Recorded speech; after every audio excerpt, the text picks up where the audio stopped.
सूरह आले इमरान की जो आयत खुतबा मसनूना के बाद मा तर्जुमा पेश की गई है,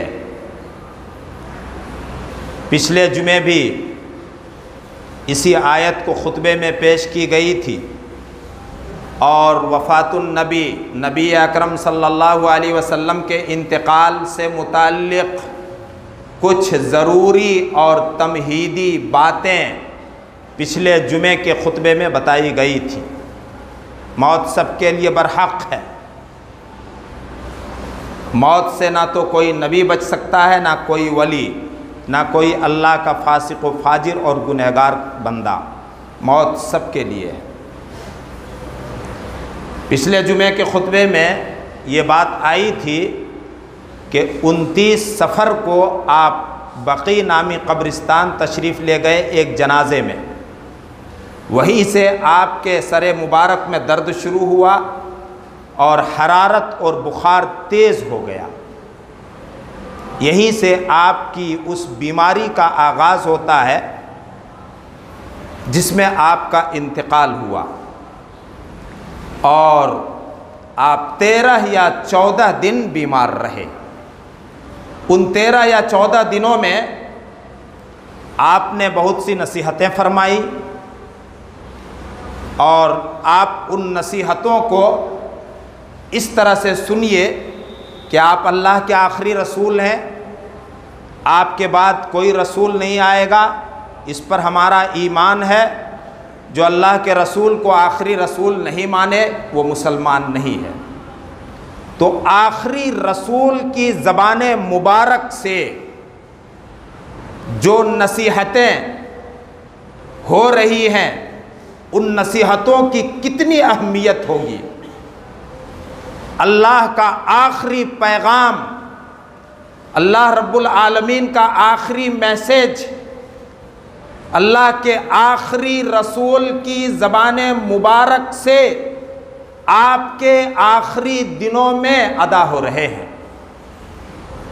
उन नसीहतों का ताल्लुक़ अक़ीदे से भी है, अमल से भी है और मुसलमानों की बिलखुसूस और सारी इंसानियत की मुआशरती और समाजी ज़िंदगी से भी है। इस्लाम सिर्फ़ अक़ीदे का नाम नहीं, इस्लाम सिर्फ़ अमल और नेकी करने का नाम नहीं, बल्कि इस्लाम अक़ीदे और नेकियों के साथ समाजी और मुआशरती ज़िंदगी से ताल्लुक़ रखने वाला मज़हब है। इस्लाम जिस तरह से मजबूत और ठोस तालीम अक़ीदे के बारे में रखता है, अमल और नेकियों के बारे में रखता है, उसी तरह से इंसानों की मुआशरती और समाजी ज़िंदगी के बारे में भी ठोस और मजबूत तालीम रखता है। आप सल्लल्लाहु अलैहि वसल्लम ने उन बातों की तरफ हिदायत की उस बीमारी के अय्याम और दिनों में जिसमें आपका इंतकाल हुआ। आप सल्लल्लाहु अलैहि वसल्लम इंतकाल से सिर्फ 5 दिन पहले, इंतकाल से 5 दिन पहले मस्जिद तशरीफ़ लाते हैं। आप मिंबर पर जलवा अफरोज़ होते हैं, सहाबे किराम आपके सामने हैं और आप खुतबा इरशाद फरमाते हैं, नसीहत फरमाते हैं। उस खुतबे में आपने अक़ीदे से मुताल्लिक़ ये बात इरशाद फरमाई, लअनल्लाहुल यहूदा वन नसारा इन्नहुम इत्तखज़ू क़ुबूर अंबियाइहिम मसाजिदा। अल्लाह की लानत, अल्लाह की फिटकार हो यहूद व नसारा पर। अल्लाह अपनी रहमत और मग़फ़िरत से दूर करे यहूद व नसारा को। उन्होंने अपने नबियों की कब्रों को सजदा गाह बना लिया। जिस अक़ीदे की तालीम आपने अल्लाह की तरफ से पहले दिन से मुसलमानों को दी, उसी अक़ीदे की तालीम पर आपकी ज़िंदगी का ख़ात्मा भी हो रहा है। लानत बड़ा बड़ी संगीन बद्दुआ का लफ्ज़ है। एक नबी, वो भी आखिरी नबी, अपनी ज़िंदगी के आखिरी दिनों में लानत करे किसी कौम पर और उस कौम के किसी गुनाह और जुर्म पर, तो समझा जा सकता है कि वो जुर्म और वो गुनाह अल्लाह की नज़र में कितना संगीन और कितना ख़तरनाक होगा। यहूद और नसारा पर अल्लाह की लानत हो, उन्होंने अपने नबियों की कब्रों को सजदागाह बना लिया। उम्मत के लोगों को गौर करने की ज़रूरत है और इस बात को कहने में कोई लाग लपेट इख्तियार करने की ज़रूरत नहीं कि कहीं हम अल्लाह के प्यारे रसूल, आखिरी रसूल और आखिरी दिनों की नसीहत की जद में तो हम नहीं आ रहे हैं जो आपने लानत फरमाई। गौर करने की ज़रूरत है। यहूद और नसारा पर अल्लाह की लानत, उन्होंने अपने नबियों की कब्रों को सजदा करने की जगह बना लिया। दूसरी रिवायत में क़ातलल्लाहुल यहूद वन नसारा इन्नहुम इत्तखज़ू क़ुबूर अंबियाइहिम मसाजिद। अल्लाह हलाको बर्बाद करे यहूद और नसारा को, उन्होंने अपने नबियों की कब्रों को सजदागाह बना लिया। फिर आपने क्या अंदेशा महसूस किया अपनी उम्मत की तरफ से? आपने क्या डर महसूस किया अपनी उम्मत की तरफ से? आपको अपनी उम्मत को मुतनब्बे आगाह करने की क्यों ज़रूरत पड़ी और आपने क्यों चेतावनी दी अपनी उम्मत को? ला तजअलू कब्री वसनन युअबद। ऐ मेरी उम्मत के लोगों, ऐ वो लोगों जो मुझ पर ईमान ला चुके हो, ऐ वो लोगों जो अल्लाह और उसके रसूल से मोहब्बत करते हो, तुम मेरी कब्र को कोई ऐसा बुत न बना लेना जिसकी इबादत की जाए। सहाबे किराम से यह अंदेशा नहीं था। क़यामत तक के लिए आपने ये नसीहत की है कि लोगों, ऐ मुसलमानों, मेरी कब्र को बुत ना बना लेना कि उसकी इबादत की जाए। माज़अल्लाह, अस्तग़फिरुल्लाह।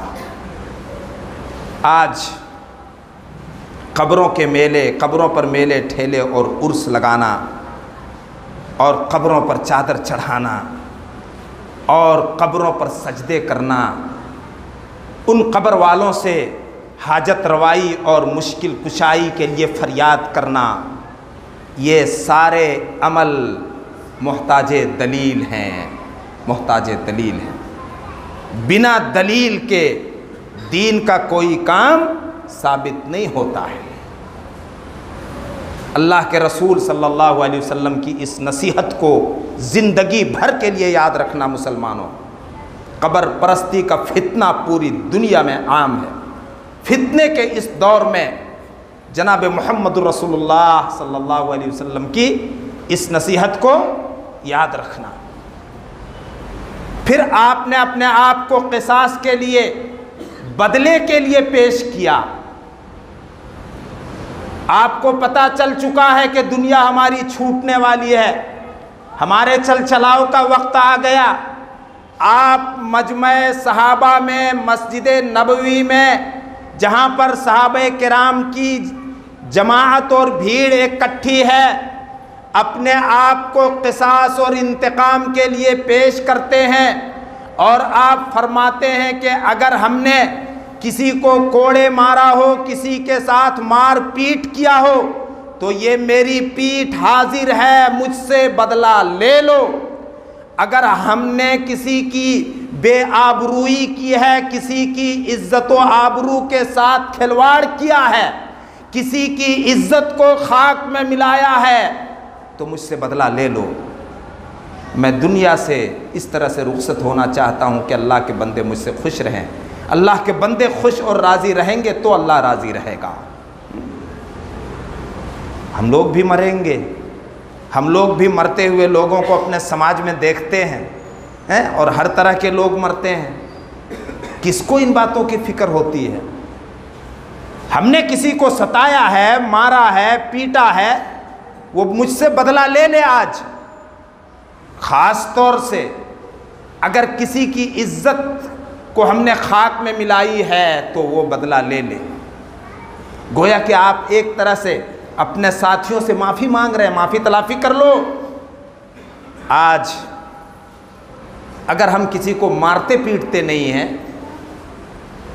तो दूसरों की इज्जत खाक में मिलाना, दूसरे के घरों की इज्जत व आबरू को की धज्जियाँ उड़ाना, ये आम काम बन चुका है, ये आम आदत बन चुकी है। बन चुकी है कि नहीं बन चुकी है? हमें कोई परवाह नहीं होती। एक आदमी उठता है, उस मजलिस में खड़ा होता है और अल्लाह के रसूल सल्लल्लाहु अलैहि वसल्लम से वो आदमी अर्ज़ करता है, मेरे तीन दिरहम आपके ज़िम्मे हैं, यानी आपने मुझसे 3 रुपए उधार लिया है।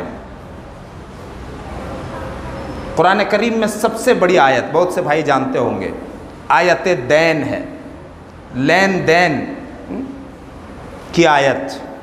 किसी से उधार लेना, किसी को उधार देना, जो हम मामला करते हैं, लेन देन करते हैं, वो आयत सबसे बड़ी है कुरान करीम में जो सूरह बकरा में है।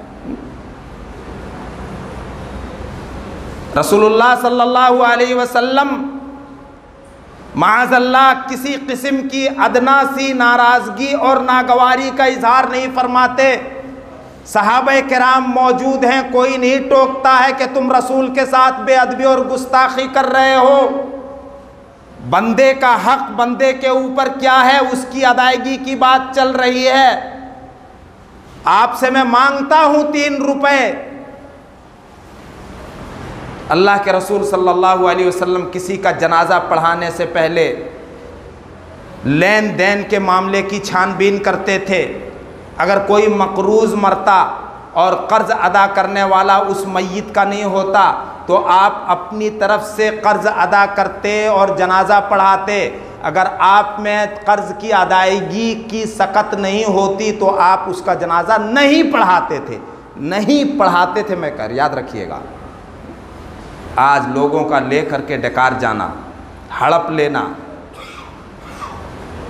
3 रुपए के लिए, 3 दिरहम के लिए। आज क्या मामला है मेरे भाई और दोस्तों? कोई नाराज़ नहीं होता उस मजलिस में।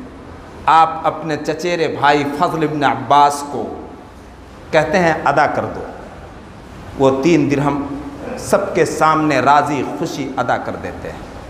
मोहब्बत रसूल, अल्लाह अकबर, इसको कहते हैं मोहब्बत रसूल। मोहम्मदुर रसूलुल्लाह के उसवे को और आपके तरीक़े को ज़िंदगी गुजारने का तरीक़ा बनाओ मेरे भाई और दोस्तों। उसके बाद आपने अंसार मदीना, आपके ज़माने में मदीना मुनव्वरा के जो मुसलमान थे जिन्होंने हर तरह से इस्लाम और मुसलमानों की मदद की, और ख़ुद अल्लाह रब्बुल आलमीन ने उनका नाम अंसार रखा, उन्होंने नहीं रखा,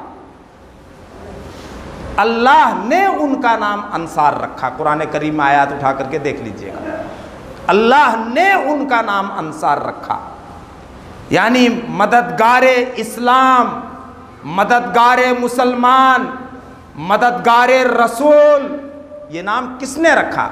अल्लाह ने। उनका मकाम फिर आपने याद दिलाया सहाबे किराम को कि इनके हुकूक का ख़ास ख्याल रखना। आज ये गुनाहों में लथपथ इंसान किसी भी सहाबी के ताल्लुक़ से, चाहे वो मुहाजिरीन में से हो या अंसार में से, ज़बान दराज़ी करना, गुस्ताखी करना, नाजेबा कलिमात बोल देना, ज़रा भी उनको बाक नहीं होता, झिझक नहीं होता है। आखिरत बर्बाद हो सकती है सहाबा किराम के बारे में अगर कुछ बोलोगे तो। अल्लाह ताला ने रिजामंदी की सर्टिफिकेट सहाबा किराम को दे दिया, अल्लाह उनसे राजी और वो अल्लाह से राजी है। उसके बाद आपने फरमाया उसी दिन के खुतबे में कि अल्लाह ताला ने अपने एक बंदे को ये इख्तियार दिया। बहुत बड़ी बात है, अल्लाह की तरफ से इख्तियार मिल जाए। तुम्हें क्या चाहिए? अल्लाह ताला पूछ रहा है। अगर दुनिया और दुनिया की ज़ेबो ज़ीनत और दुनिया की रौनक और दुनिया की खुशहाली चाहते हो तो अल्लाह ताला उसमें से तुम्हें दे दे, और अगर वो चीज़ चाहते हो जो अल्लाह के पास है यानी जन्नत, क्या चाहते हो? अल्लाह ताला ने इख्तियार दिया। अल्लाह के रसूल अपने ताल्लुक़ से फरमा रहे हैं, ये नहीं कहा कि मुझको इख्तियार दिया, अल्लाह के रसूल ने कहा अपने एक बंदे को अल्लाह ने इख्तियार दिया। दुनिया चाहिए, दुनिया की रौनक खुशहाली चाहिए या जन्नत चाहिए, तो उस बंदे ने जन्नत को इख्तियार किया।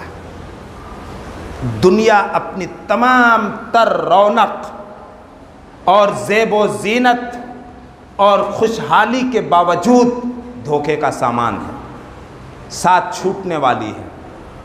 इसके लिए फ़ना है, बका नहीं है, बका आखिरत के लिए। इस्लाम इस सिलसिले में बड़ी साफ़ सुथरी तालीम रखता है। वो दुआ जो अल्लाह के रसूल सल्लल्लाहु अलैहि वसल्लम को सबसे ज़्यादा पसंद थी, रब्बना आतिना फिद दुनिया हसना व फिल आखिरत हसना वक़िना अज़ाबन नार। दुनिया भी बेहतर कर दे और आखिरत भी बेहतर कर दे। दुनिया में भी खैर ही खैर मिले और आखिरत में भी खैर ही खैर मिले और आग के अज़ाब से बचा ले। ये दुआ अल्लाह के रसूल सल्लल्लाहु अलैहि वसल्लम को सबसे ज़्यादा पसंद थी, जिसमें दुनिया और आखिरत की भलाई और जहन्नम से निजात और छुटकारे की दरख्वास्त बंदा करता है अल्लाह रब्बुल आलमीन से। एक दिन पहले आपके पास जो गुलाम थे आपने सबको फ्री कर दिया, आज़ाद कर दिया। आपके घर में 7 दीनार थे, आपने सदका कर दिया। और आपकी जो ज़िरह थी जंगी लिबास, वो एक यहूदी के यहाँ गिरवी रखी हुई थी 75 किलो जौ के एवज़ में। आपके घर में कुछ भी नहीं था। रात हुई, चिराग जलाने के लिए चिराग में तेल नहीं। माई आयशा रज़ी अल्लाह ताला अन्हा ने अपनी पड़ोसन से तेल उधार लेकर के चिराग जलाया। रात गुजर गई, फजर का वक्त हुआ। बीमारी की शिद्दत की वजह से आप फजर की नमाज के लिए तशरीफ़ नहीं ले जा सके। हज़रत अबू बकर सिद्दीक़ रज़ी अल्लाह ताला अन्हो इमामत फरमा रहे हैं। आपकी बीमारी के अय्याम में हज़रत अबू बकर इमाम थे। हज़रत आयशा के हुजरे में आप हैं। बीमारी इतनी सख्त कि आप नमाज के लिए तशरीफ़ नहीं ले जा सके। पर्दा आप कमरे के दरवाज़े से हटाते हैं, सहाबे किराम को देख करके आप मुस्कुरा पड़ते हैं। थोड़ा सा समझिएगा। आप नमाज में जा नहीं सके, शदीद बीमार, और मुसलमानों को नमाज पढ़ते हुए देख करके आपके चेहरे पर मुस्कुराहट। क्या मतलब? कि जिस दीन को दे करके अल्लाह रब्बुल आलमीन ने आपको भेजा था और जिस दीन में सबसे बड़ी इबादत नमाज जो है, उस नमाज को जिस तरीक़े पर आपने पढ़ना सिखाया था, सारे मुसलमान उस तरह से सब बंदी करके नमाज में हाजिर हैं। आपका जी खुश हो गया, दिल खुश हो गया है। सारे मुसलमानों को मस्जिद में देखकर नमाज की हालत में और मसनून सब बंदी किए हुए। कहाँ आज के मुसलमान, कहाँ आशिकान रसूल, गुलाबी आशिकान रसूल, कहाँ आशिकान रसूल। हय्या अल सलाह, हय्या अल फलाह, अस्सलातु खैरुम मिनन नौम, ये सारे कलेमात सुनने के बावजूद आओ नमाज की तरफ, आओ कामयाबी की तरफ। नमाज नींद से बेहतर है, लेकिन एक तरफ मोहब्बत रसूल का दावा, रसूल के उम्मती, लेकिन ज़िंदगी यूँ ही गुजार देंगे, फजर की नमाज नहीं पढ़ेंगे। ये तो हाल है उन नमाजियों का जो नमाज पढ़ते हैं, उनका क्या कहना है जो सिरे से बेनमाजी है। आपने अपनी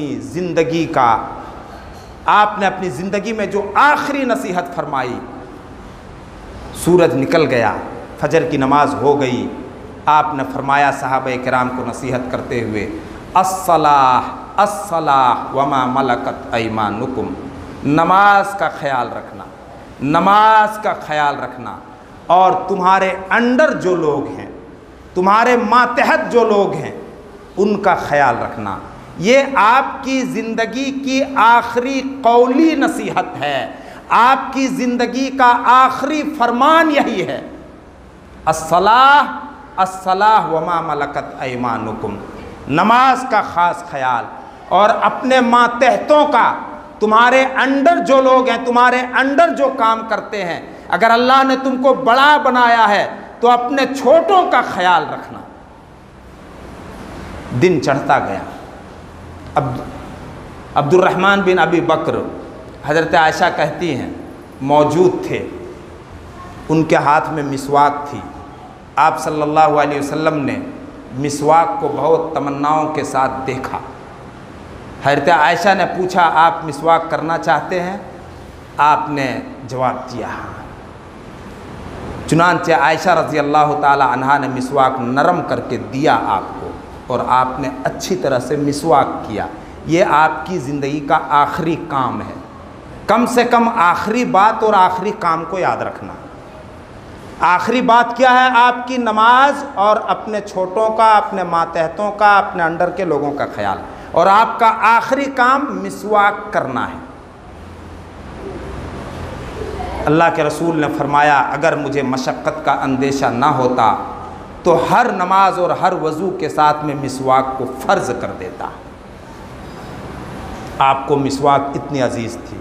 सूरज निकल चुका है, दिन चढ़ रहा है, आप पर मौत की सख्ती तारी हो रही है। आप फरमा रहे हैं, ला इलाहा इल्लल्लाह इन्ना लिल मौति लसकरात, अल्लाह के सिवा कोई माबूद नहीं, मौत की सख्तियाँ हैं। नबी को भी मौत की सख्ती झेलनी पड़ी। आपके सामने एक कटोरे में, प्याले में पानी रखा हुआ है, आप अपना दस्ते मुबारक उस पर डुबोते हैं और अपने चेहरे पर अपने हाथ को मलते हैं और दुआ फरमाते हैं, अल्लाहुम्मा ग़फ़िरली वरहमनी वबिर्रफ़ीक़िल आला, ए अल्लाह मुझे बख्श दे, मुझ पर रहम फरमा। एक नबी को फ़िक्र है बख्शिश की और अल्लाह ताला की रहमत की, अल्लाह मुझे बख्श दे और मुझ पर रहम फरमा, और रफ़ीक़ आला से मुझे मिला दे, यानी सबसे बड़े दोस्त। और मोमिन का सबसे बड़ा दोस्त अल्लाह ताला है, मोमिन का सबसे बड़ा दोस्त अल्लाह रब्बुल आलमीन है। फिर सूरज निकल गया, धूप फैल गई, चाश्त का वक्त था कि आपका इंतकाल हुआ, और वो तारीख़ थी 12 रबीउल अव्वल। 12 रबीउल अव्वल सोमवार के दिन चढ़े के वक्त।